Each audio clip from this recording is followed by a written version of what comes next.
बाप रे बाप गोरी होगा बड़ा जयबू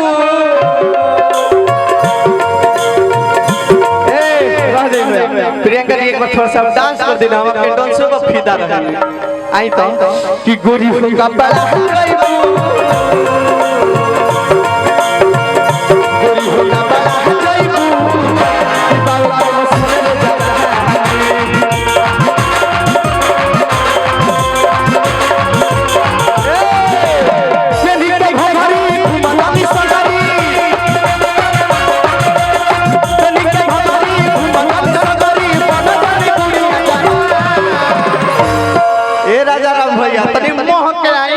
गोरी हो बड़ा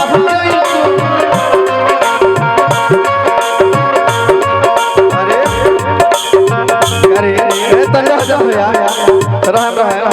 तनी के दोनों फिर गइल बाड़ू सलमुआ तू ना तू हमारा समझ कर तहार है कैसे बदल गेले रे तोरा खाती हम का ना कोई ले माने तारा 1 मिनट खाती हमर जिंदगी बर्बाद हो जाई तू 1 मिनट के बात करता रू कि जिसके दिल में रहना चाहते थे उसके दिल में घर ही नहीं था। अरे बाप रे कि जिसके दिल में रहना चाहते थे उसके दिल में घर ही नहीं था और माथे पर शिकस्त तक नहीं आई इसके क्योंकि इसको मुझे खोने का डर ही नहीं था। अरे करे जा हम दिल लगैनी तोहसे तू दिमाग लगा दिहलू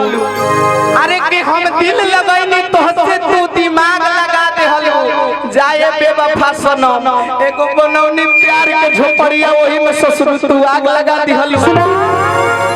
बेटा सुधर जा भैया बेटा तू सुधर जा वरना रेलेंगे इस कदर कि भटकोगे दर बदर। अरे अरे कि जकरा के रुपया मननी उपाय निकला आ जकरा के अपन मननी ससुरी का साई निकला एगो सीधा साधा लड़की देख के प्यार कइनी है भैया उ ससुरी साथ लड़के के माई निकला के फैसला चाहे जो भी हो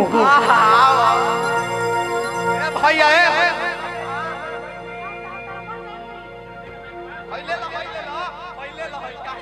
हेलो तू चाहते नहीं कि हमारे घर बसो अपने तो बाड़ बाड़ हमरो के सब तरह के रही लेकिन ई मत बुझो कि केहू बात हां बार बार चतुरान हो जा देखो जोड़ी भले तनी हाइट में छोट बनी दिल से दिल मिल जाता है बहुत बा और कुछ मिले के जरूरत नहीं है वैसे कि फैसला चाहे जो भी हो मंजूर होना चाहिए। अरे जंग हो या इश्क हो भरपूर होना चाहिए। अब बतावा हम तार फाइट सहे वाला बानी तारा में कमी बा अरे कि जब हद से हथुआर हो गई अब तबे तो गुड्डू गुलजारवा की जिंदगी बेकार हो गई जब हद से हथुआर हो गई तबे तो गुड्डू गुलजारवा की जिंदगी बेकार हो गई जब प्रियंका तू हमारा खातिर हरियर सिग्नल देले रहले ओते कौन सरवा के गाड़ी पार हो गई कि अपनी जवानी के जलवे में सबको दिखलाऊंगी। देखो तनी भाव कम धरबे आज न तो तहरा आगे न होई फेल बने सो कि अपने जवानी के जलवे ये सबको दिखलाएंगी अचार डालेंगी सबको खिलाएंगी पर तुमको नहीं खिलाएंगे ये हरकत करोगे। अरे कि ये रानी है महारानी नहीं अब कमसीन है मगर जवानी नहीं हजारों डूब गई इस हुस्न के समुंदर में ससुरा समुंदर है लेकिन पानी नहीं। सुनो एक जवाब सुनो कि मेरी जवानी भी क्या जवानी है जैसे पटना की राजधानी है। अरे बाप रे बाप बाबा अर्ज किया है मर्दे बाबा सुनिए हटाओ हटा हटा कि तेरी जवानी भी क्या जवानी है जैसे पटना की राजधानी है। मर्दे कौन कि तेरी जवानी भी क्या जवानी है जैसे पटना की राजधानी है और कितने लोग डूब गए इस जवानी के पानी में पर आज तक कोई पता ना लगा सका कि इस जवानी में कितना पानी है। तो हाय सुन लो ताली अरे कि घोर के मत पिए ना प्रियंका तारा के पिए के दी आई कि घोर के मत पिए ना तारा के पिए के दी आई आ छूछे सतुआ फकबो त तारू में सट जाई आ हेने आवो आ होई चढ़ल जवानी पर गुमान काहे करत तारू इहो ससुरा एक दिन भूल के लटक के जाई। तो ऐसे कहब का कि चटनी के ऊपर चोखा का करी आ तहरा लेखा मौग ब्यास हमारा से धोखा का करी आ तू मरद रहत तब मरद से लड़त अरे तहरा लेखा बोका हमर का करी तो दाल टूटने से पहले छटकती जरूर है कि दाल टूटने से पहले छटकती जरूर है। प्रियंका तहरा ऐसा लड़की पटने से पहले जरूर हमारे पर ध्यान दो कि दो चार शायर क्या मार लिए खुद को शायर बात समझते हो कि दो चार शायर क्या मार लिए खुद को शायर बात समझते हो। कल बीच भरे मंच पर थप्पड़ खा रहे थे मेरे हाथ से, आज खुद को रंगबाज समझते हो। है ना सुना, तू कहबू तो तारा खाती सारा दुनिया छोड़ दे, तू कहबू तो तारा खाती सारा दुनिया छोड़ दे, लेकिन करे जा तू यदि हमरा के छोड़े के कहल तो मार के माइकवा से तार मुंहवा फोड़ दे। क्या बात है, खाती ये कहब गोरी हो गबला जइबू, गोरी हो गबला जइबू,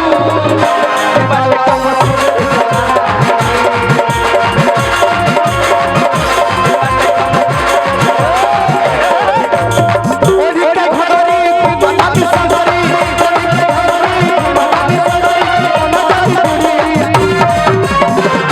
गोरी हो गबला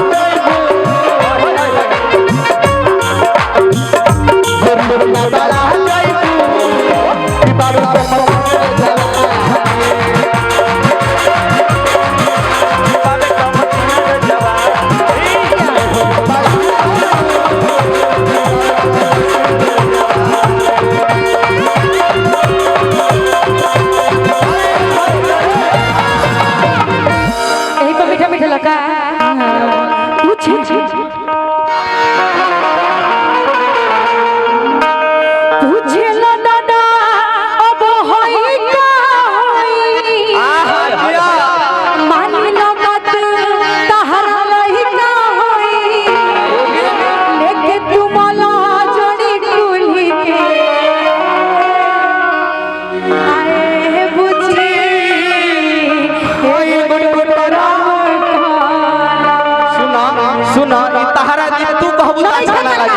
हरी किए प्रियंका एगो टोटारा मकारा भूल गया तनी भूली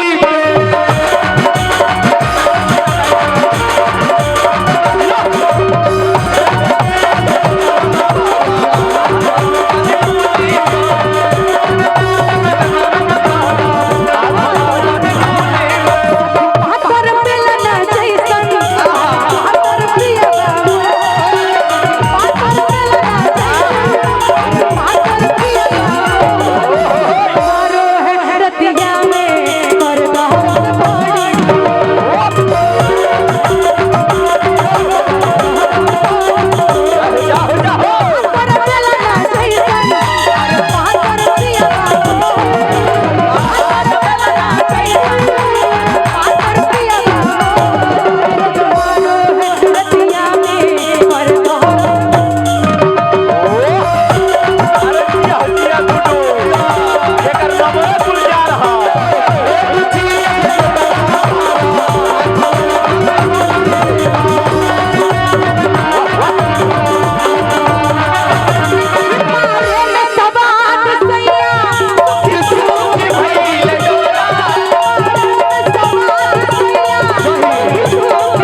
कोई मोर टच माय मदर देहिया में तहरा गजब के फुरती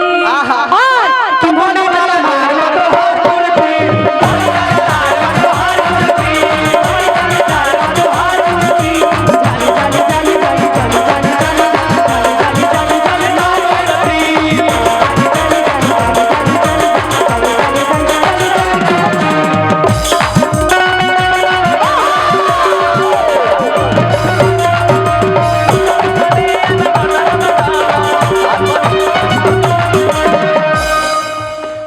आवा डेरा के खड़ा हो तनी देख के बाबू हमारा बच्चा भाई मरा धरते वाला तनी देख के पंगा लो भाई दावा वरना ले लेंगे इसका दर्द कि पूरा दर्द हटकोगे मेरा बच्चा दर्द अरे कोई बोलेगा इसका दुष्ट प्राणी है ये दुष्ट प्राणी कहां से आ गया मंच पे चल के जानता हूं तरह के जब से देखले बानी नु हां हम 2 फीट बीपी बढ़ गइल बा ऐसे हो एक और सुनाइए कि हर दूध गो दूध के फैक्ट्री के करिए में नौकरी कितना खा मिले खाए खातिर खोखरी दूसरे के छोड़ दो हम करिए में नौकरी सुना कि हम जा सुना कि अरे ऑडिशन का देखलो तू हमारा में खूबी जे कोन पड़ो तू हमारे में डूबी कि होई रेड लिपस्टिक लगा के जब तुम सजती हो मां कसम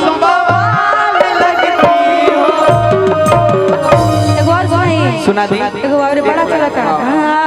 कि तोरे नाम वाली कहलियो काट के पलटवा से करे जवाब में के जा तोरे नाम वाली कहलियो काट के पलटवा से करे जवाब में के जा ले ले चल ससुरालिया कैसे को करे जवाब में के जा हमारो ले ले चल ससुरालिया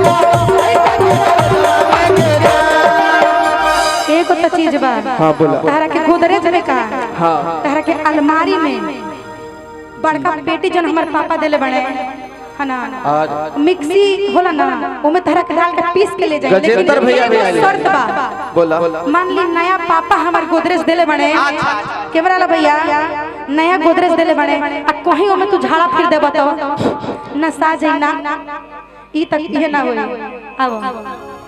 गजेंद्र भैया भी आइल बानी तो एगो गीत थोड़ी हम गाए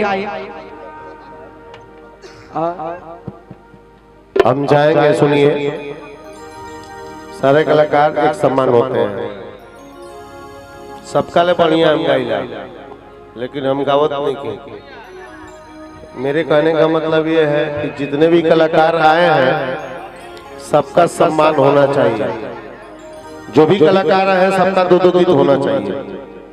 तो मेरा गुलजार बाबू प्रियंका जी उसके बाद बात समझिए रउआ के पहला नजर में देख के हम हिल गई नहीं